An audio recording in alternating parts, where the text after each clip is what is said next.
I don't wanna be friends. I don't wanna be friends. I don't wanna be friends. I don't wanna be friends. Can we start over again? Cause I don't wanna be friends. Talking about curing a disease. Oh yeah, that's what we were talking about. Oh yeah, curing a disease. So yeah, there was somebody that had a sexually transmitted disease, a skin condition, and but I saw my godfather working with a person like this as well. When I was down there, I told you he showed me videos, and it was a mess. But yeah, it was a mess. I couldn't believe what I was seeing. I was like, oh my God, what did... Anyway, but yeah. He showed you videos of a sick vagina, didn't he? Or were those just pictures? Tell the people. The party people want to know. He showed me photos of a vagina that had herpes, and there was oh my God, and it was also like around in the thigh area too, I guess, as well, like in her inner thigh, and she was like squeezing and pus was coming out. It looked like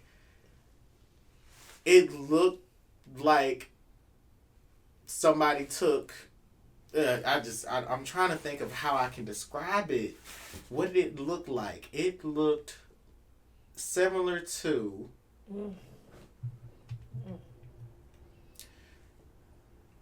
Just imagine taking a fork and just smushing some soft ice cream. That's how the pus was coming out.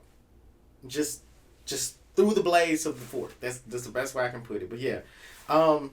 What about getting someone off of a court case? You've gotten somebody out of jail. I have, yeah. I've gotten someone out of jail, and this is so crazy. This is what I was talking about earlier, you guys, when I said that your relationship with your priest or priestess is very sacred. I had a client who was actually in jail, okay? And he called me from jail. Like you would call your lawyer. He called me from jail and was like, priestess, I'm locked up. It's a probation violation. They're going to hold me for X amount of days, and I need to get out of here before then, because if my PO finds out that I've been locked up, they're going to put another hold on me, blah, blah, blah. Anyway, he was going to end up being in jail probably for close to 12 months. And so I gave him some work to do. I did work for him. I actually did some candle work for him. And I gave him a series of psalms to pray, and a couple of other things to do. Mind you, he had very limited resources because he was locked up. So I gave him some things to write. And anyway, he got out of jail in 2 days. But there's also someone that you've collaborated with that... So I have a Baba that I work with that is particularly skilled in working with court cases and working with the law. There is a particular spirit that we conjure in Ifa that is the spirit of chaos, and it works very effectively for court cases and for getting people out of jail, creating, on technicalities, creating missing documents, having prosecutors walk off the job, not show up for court, different things like that jeopardize and transform court cases. Okay. And you can collaborate with that Baba for clients. Yes. I do a lot of collaborations because, for one, I am an Iyanifa.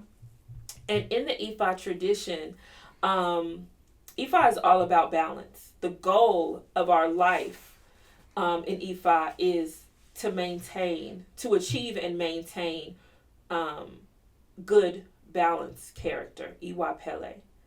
That is your life's purpose, or one of your life's purposes. And so the Ifa tradition also seeks that same balance. So for many things, you need both an Iyanifa and a Babalawo. You need the male and the female aspect and energy. So we work together quite a lot. Many people have this idea that Ifa is very patrilineal and that, women don't play a big part. women can't do things, and that's absolutely not true. We do a lot of work together. And also, although I am experienced and I have been on my path for quite some time, you must also understand that people begin the study of Ifa traditionally at like age 6. And so I missed a lot being a descendant of the diaspora and not getting on my path until I was well into adulthood. That being said, there are gaps in what I know and what I'm able to do. And so for that reason, I work very closely with several babalawos and other priests to assist my clients. If you have worked with me, you may be aware of this. If you're considering working with me, then be aware that depending on what your issue is, depending on what work you need done, it's quite likely that some of your work will actually be done in Africa. I have contacts and colleagues worldwide. I have a priest in North Africa that I work with, who I actually just got off the phone with. That's who was blowing up my phone when we were broadcasting earlier. I have priests in Nigeria that I work with. I have several Nigerian priests who are stateside that I work with as well.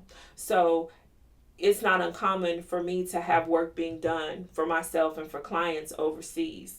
And so I think that that's a really unique aspect of our practice, because I know that you have work done indigenously as well. Mm-hmm. Mm-hmm. Yeah, definitely. A lot of my work is done independently, but I do collaborate with indigenous practitioners in Haiti frequently. Mm-hmm. And a lot of the work is done independently because I know how to do it. Mm-hmm. So when I'm doing something that, there are things I don't do. For example, I can't cure your eczema with an herbal medication. I just don't specialize in that. And I will collaborate with someone else to get that done that does specialize in that type of work. Typically with anything that's magical or spiritual or psychic, extraterrestrial or paranormal, I'm the go-to person for that. And when I do my work, I'm transporting plants, potions, herbs, fragrances that are indigenous to Haiti and bringing them here so that I can do the work for you using the traditional methods of Haitian voodoo, and working with the Loa to get it done. So I bring Haitian voodoo to the U.S. As much as possible. The only thing is I'm not doing it on Haitian soil. The other thing that I wanted to emphasize is that when I conduct spiritual work for people, there are levels to it.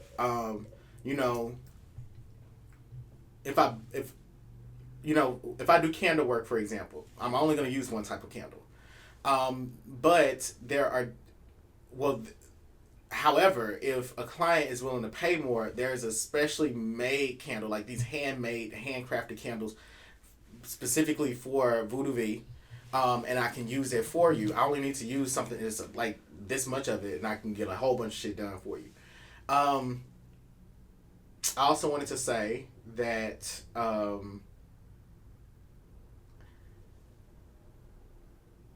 human remains help to get things done a lot more quickly in Haitian Voodoo, and we do work with human remains. They're very rare and very expensive to come by. When you work with human remains, things are very quick, damn near immediate. And it is not uncommon for a priest in Haitian Voodoo to work with human remains. I'll say that if you need work done almost immediately, I'm one of the people that you can collaborate with. I'm one of the people that you can go to. And I also collaborate with practitioners in Haiti that work with human remains, particularly wealthy human remains and intelligent human remains. And I've learned under those people. And again, I don't have to work with them. if you get what I'm saying. I don't have to work with those people because I can do it myself. But when we're talking about collaborating with our babas or our hugan, godparents, and we need to get into that, godparents. I wanted to begin talking about that. So, you all will hear me say my godfather. So, my godfather is not actually my godfather, as you all know it, is actually my spiritual father. That's my spiritual father. When you initiate into Haitian voodoo, you receive a godmother and a godfather, a person whom is important to you that serves as a witness to your ceremony the day before you complete the kanzo. So, for example, Osun Funke is going to be my godmother, but that doesn't mean that she has spiritual jurisdiction over my life. It means that she's an important purpose that serves witness to the ceremony that's about to happen with the Loa. And she then becomes a sort of a spiritual kin to me. My spiritual father, whom I refer to using American or, an American colloquialism as my godfather, we work together and we collaborate on things. If I can't do it, he will do it for me. And I will tell you, hey, I'm not able to do this. And when I'm able to do something, there are two things that have to happen. I have to receive the authorization for it. And then I have to be taught how to do it. And then I'm able to work independently by myself. But as Osun Funke said, I'm at a disadvantage because as an American-born African-American / Haitian, I'm not privy to everything. There's a learning curve that I'm having to wrestle with that other people that are more indigenous to the land don't have to wrestle with. However, some people that are indigenous to the land, I have more knowledge than because they don't have the financial means to access the knowledge that I have. And so we're gonna talk more about that. What does it look like for us to work with these people who have indigenous knowledge and are indigenous practitioners and are teaching us? So what's it like for you? So one of the practitioners that I work with is in North Africa. And he has very, I'm going to say explicit visions. It's one of his gifts. Mm-hmm. If I am working with a client and I am, I do divination, I perform divination, I might sense that there's still something more that I can't uncover. Perhaps, my board doesn't have the vocabulary. Perhaps my cards don't have the vocabulary. They may be hinting at something and I'm just not grasping what it is. I may involve him in the case and he can just go in like that and have a very explicit vision of what is happening.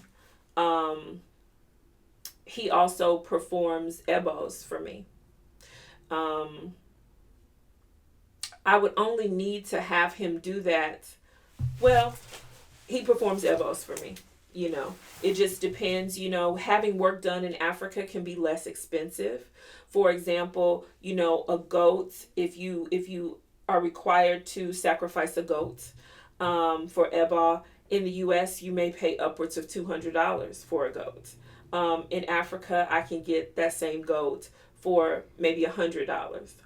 And the guy, the person who slaughters the goats, I cannot think of the Arabic word for it right now.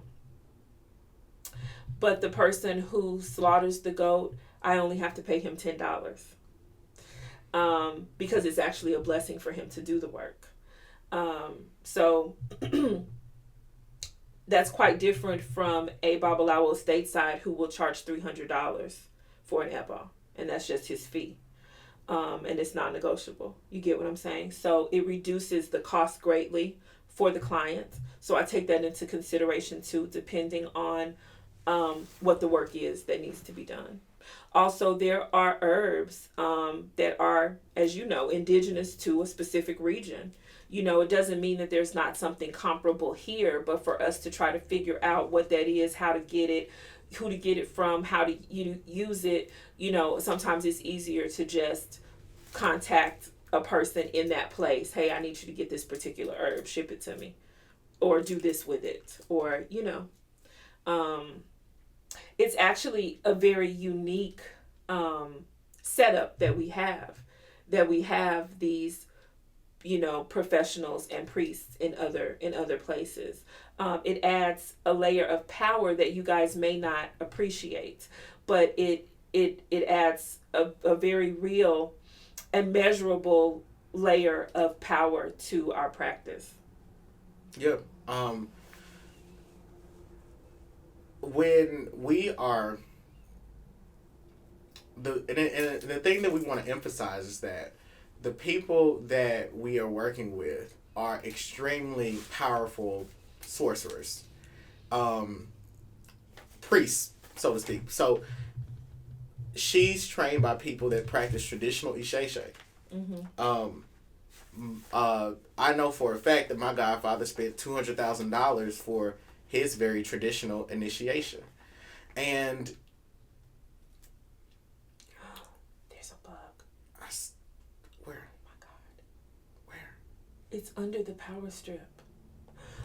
It's gonna get me. Oh, wow. Oh my gosh. Wow. You got it. Sorry, you guys. I just had to kill a bug. Okay, this is where you cut on the camera. You'll see it. Okay. Where did that come from? Did it fall from the sky? I would, if it was a snake, it would have bit me. You didn't see it? No, if it was a snake, it would have bit me. I was tempted to wait for you to get over here and kill it, but then I was like, I'll be dead. So I got it.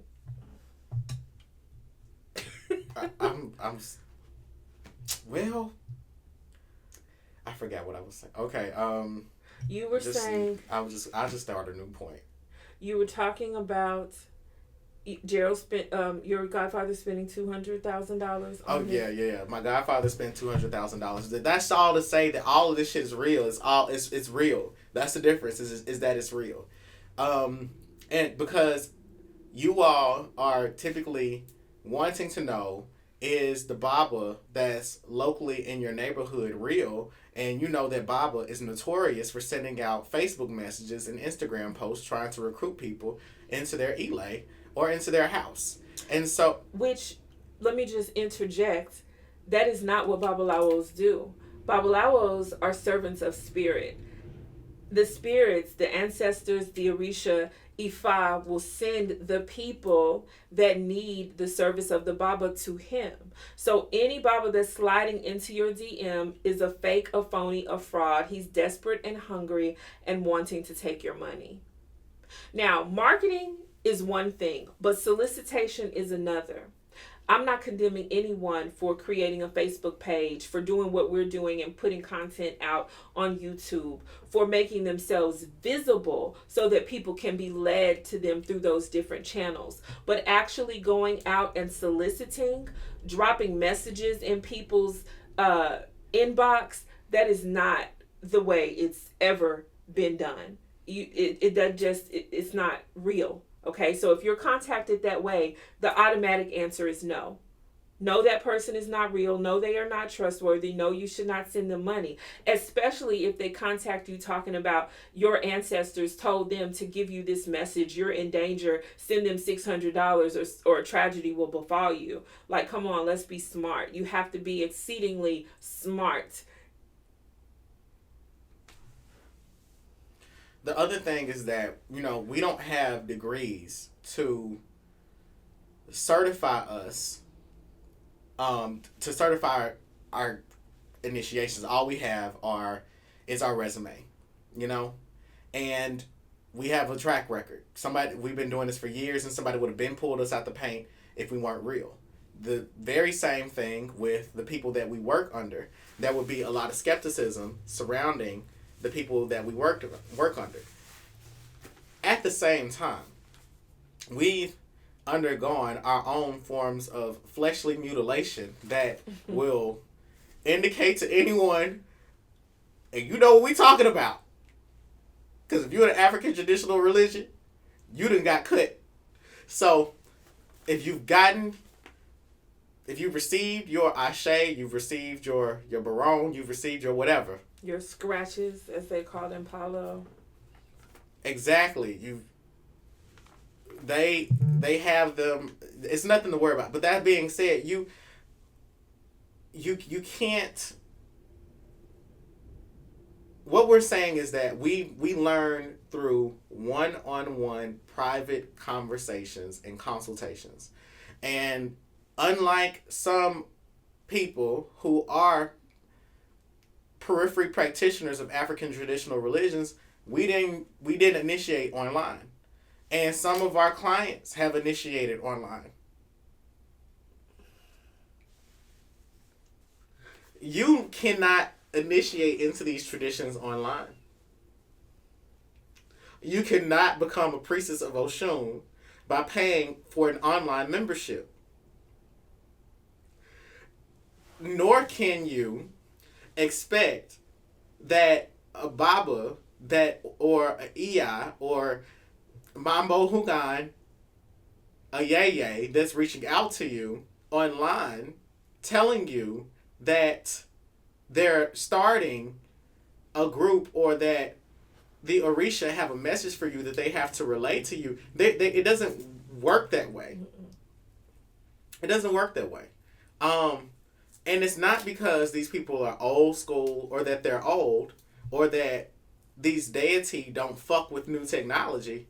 It's just that if you're doing this work, the clients will come because they know that you're doing the work. Mm-hmm. And when the student is ready, the teacher appears.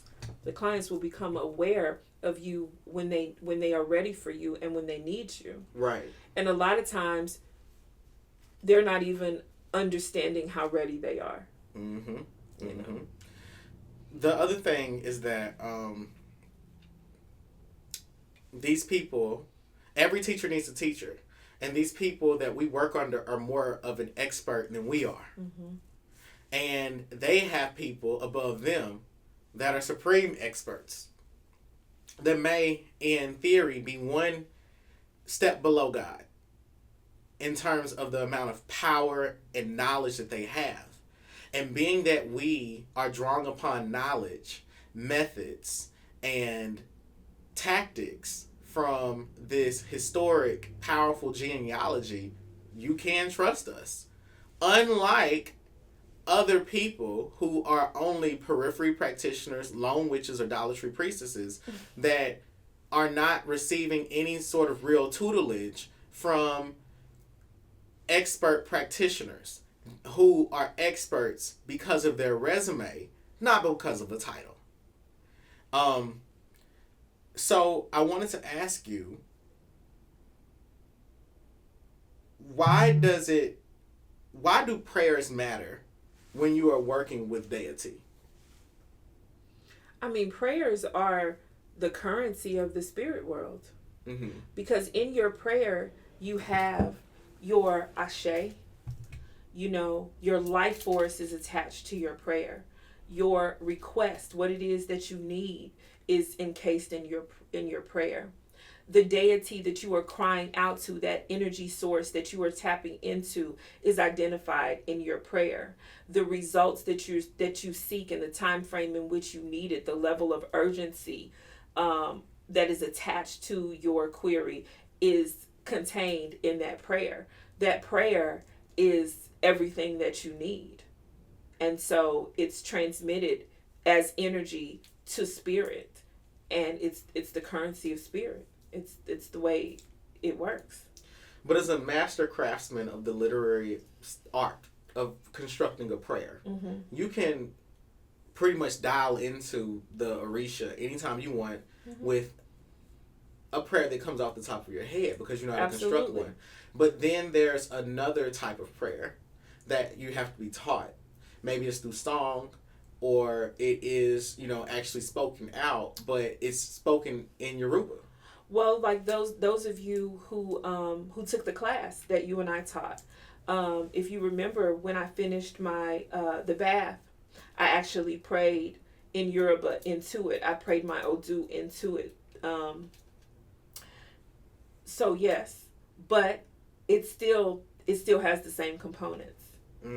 You know, it's a traditional, so it's a pre-composed prayer, but it would still have those same components. It would still have, you know, your request. It would still have, you know, thanks and praise to the deity that you're reaching out to. It would still have your request. It would still have an acknowledgement of your inability to do whatever it is that you're asking them to do, which is why you're asking them. It would still have an understanding and expectation that your request will be granted, and then thanksgiving for that on the end. You know, even in those pre-composed prayers, it still has those same components, which is the language of spirit. You know, but you can't learn even something as simple as prayer, like the traditional way to pray in Ifa. You can't learn it online. You cannot. You can't do any of it online. I mean, what we are doing with you guys right now, we're sharing tiny tidbits to whet your appetite and pique your interest so that you will begin to look into your tradition, so that you will begin to move your feet to let your walk match your words and match the words that you're typing on this computer, so that you can actually begin to do your tradition. Because Ifa is not something that you read. Ifa is not something that you discuss. Ifa is something that you do. It cannot be done online. I know people that have paid babalawos overseas to prepare their hands of Ifa and then put a stamp on it and ship it to them.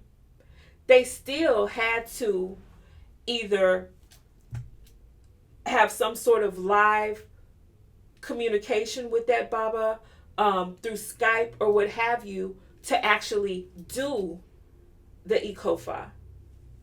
And I would say that while that's less than ideal, that's still very different than the cases that we've heard about where someone sends somebody some money and they say, okay, now you are initiated. Thank you. They may or may not send them a trinket. They may or may not send them a string or two of beads. Those of you that have worked with me, you know, I hardly ever bring up, well, I mean, you wouldn't know. There are probably many of you who know that I have never brought up initiation to you. And that is for a reason, because everybody is not meant to initiate. Everybody is not ready, capable, or willing to initiate. I am not willing to sponsor, walk with, deal with everyone through their initiation process, understanding that this is a lifelong commitment. And so all of that being said, it's not something that you can do online. It cannot be done online.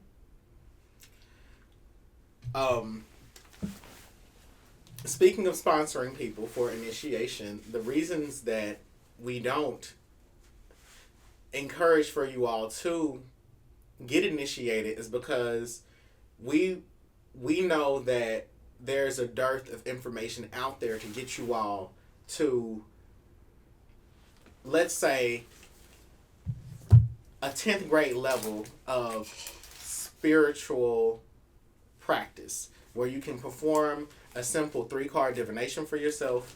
You know how to identify problems in your life.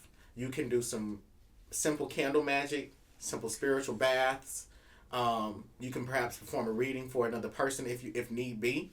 And you have a spiritual common sense to know when you're not authorized to do something and you need to fall back on your teacher. Mm-hmm.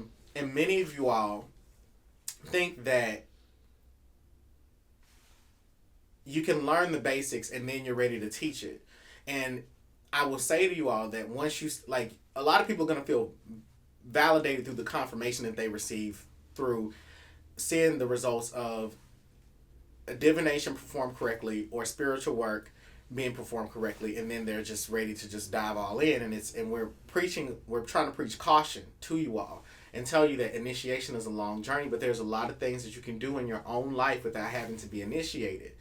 It is a walk, and it is about building your character. And the other thing is, people, when you sponsor someone to come into initiation, you then become socially responsible for them. You are their big brother, their big sister. You have to make sure that they're okay. And if you fuck up, everybody's looking at you crazy because they're like, you brought this person in. this person in. You didn't tell her? That's what you're about. And they're not going to be. And if you think that I'm an intense person, well, my spiritual father, he's really nice. He is.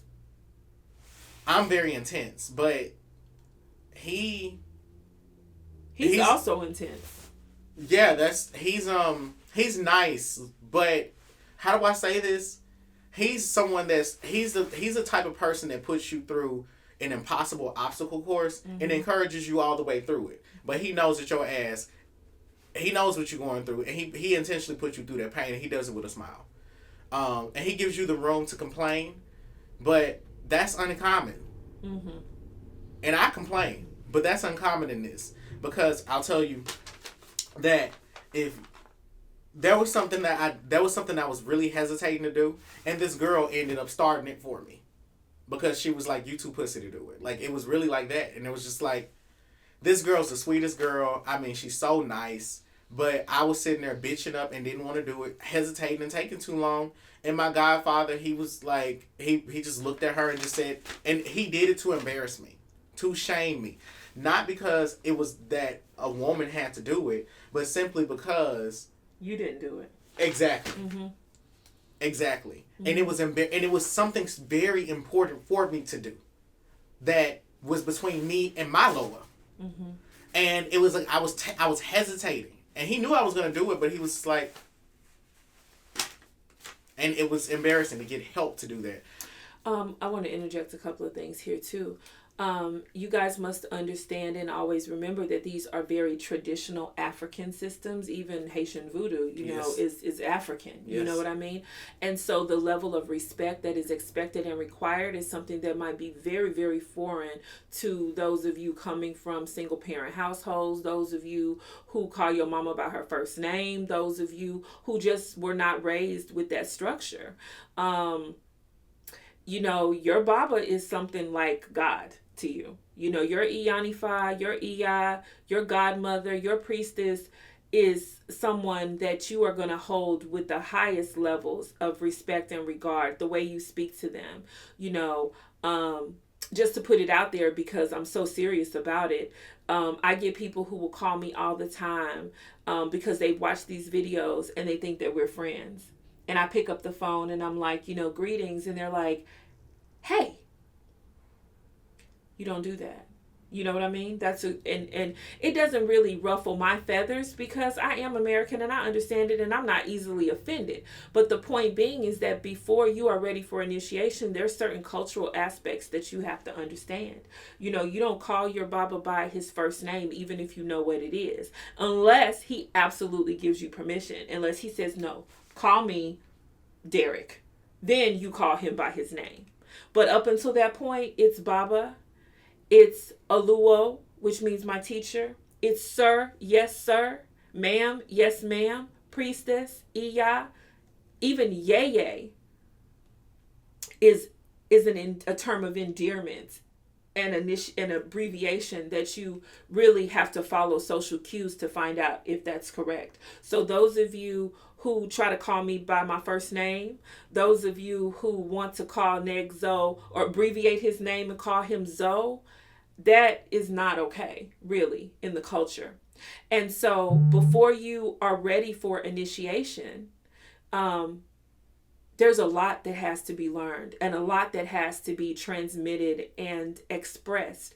And believe it or not, we are silently looking for those things. You can tell in a person's mannerism and in their approach to you whether or not there's someone who is ready or ideal for next steps. Wouldn't you agree? Yeah. And that's the thing is why I don't like. That's why you're saying something that I can finally articulate. I used to be mean and say that a lot of people weren't ready for initiation because it's so hard. Y'all ain't ready to do this work. It's because y'all haven't worked through enough of y'all's personal problems to do this work. Like, if you don't have a good relationship with your mama, I don't know how you're gonna. I don't trust you because I don't know how you're gonna talk to my godfather. And the thing is that it's you have to understand when you take the first step to initiating under someone, they have so much. They begin. There's a relationship where they have dominion over you. And the further that you go into initiation, the more dominion they have over you. Because then they start acquiring things like blood. They have artifacts that have your soul. To you. That have your soul in them. Your soul. And they are responsible for keeping a piece of your soul. And so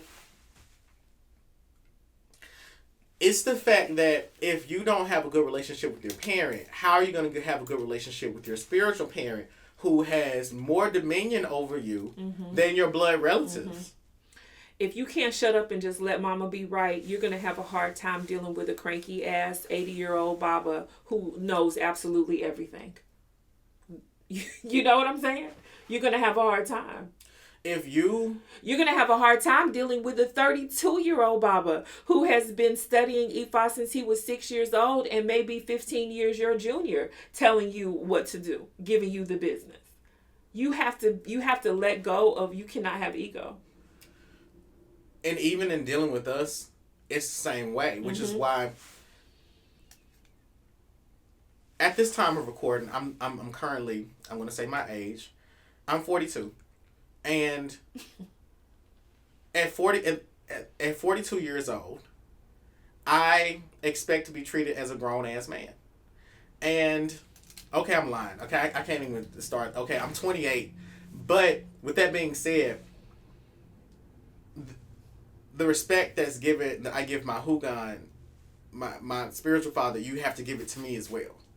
Because there's not much of, there's much more of a difference between me and you than there are between me and him. And so I carry myself like him.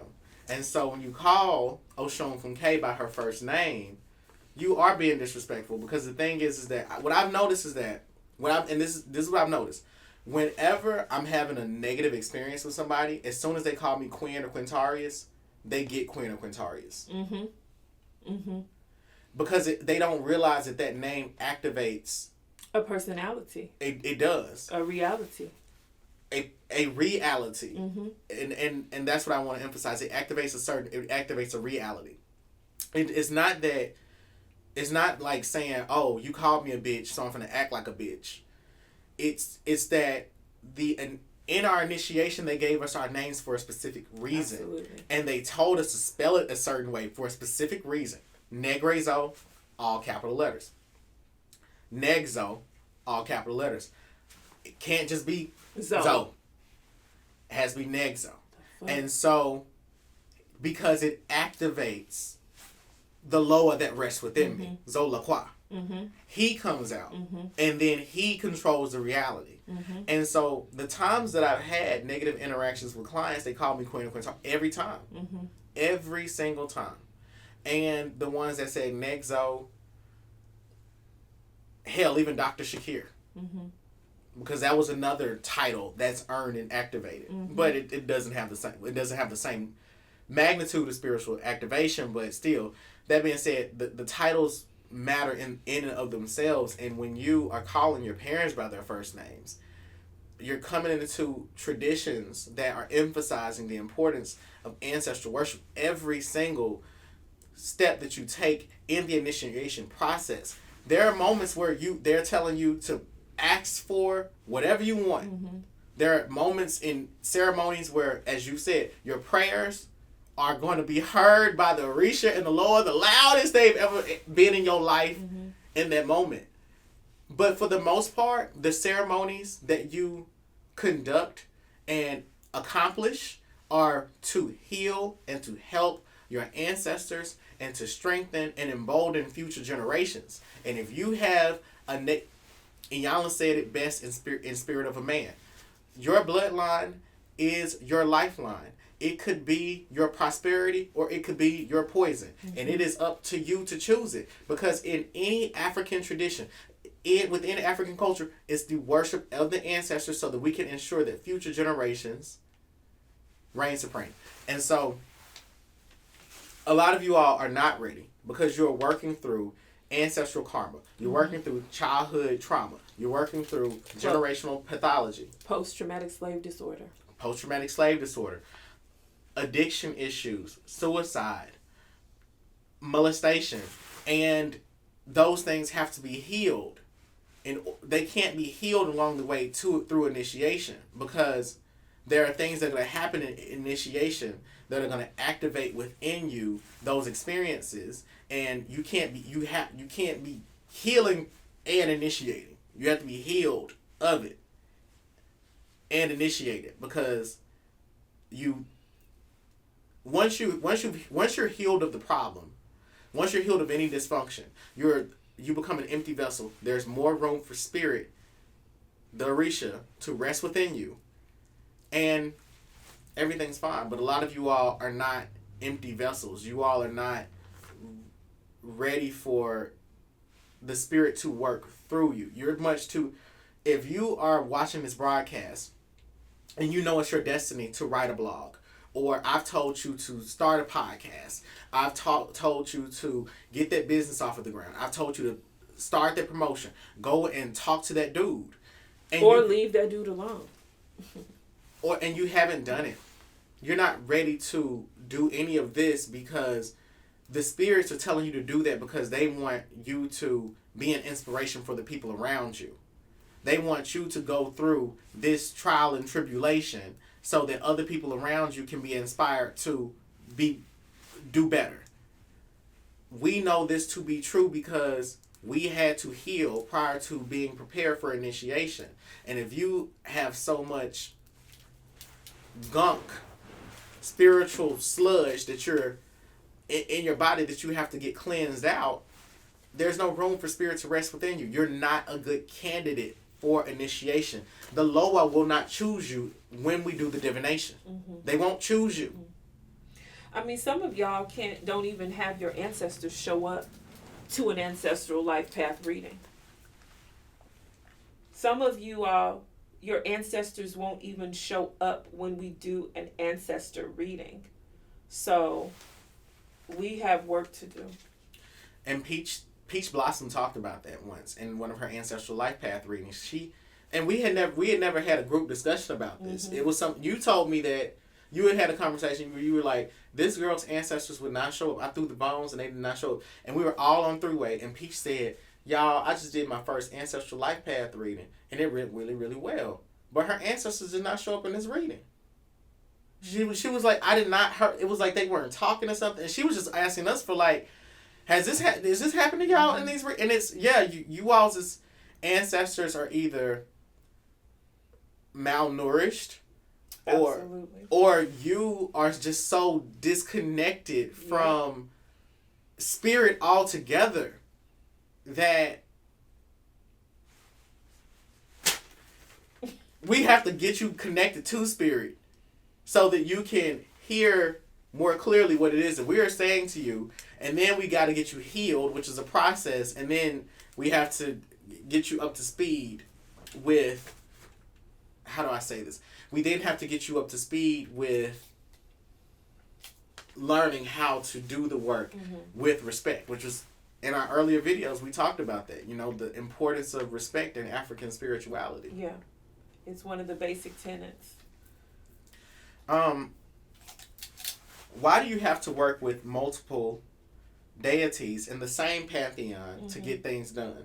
That's why I'm worried about what you'll have to say. What you'll have to say. When I confess to you that I'm feeling some type of way. Some type of way.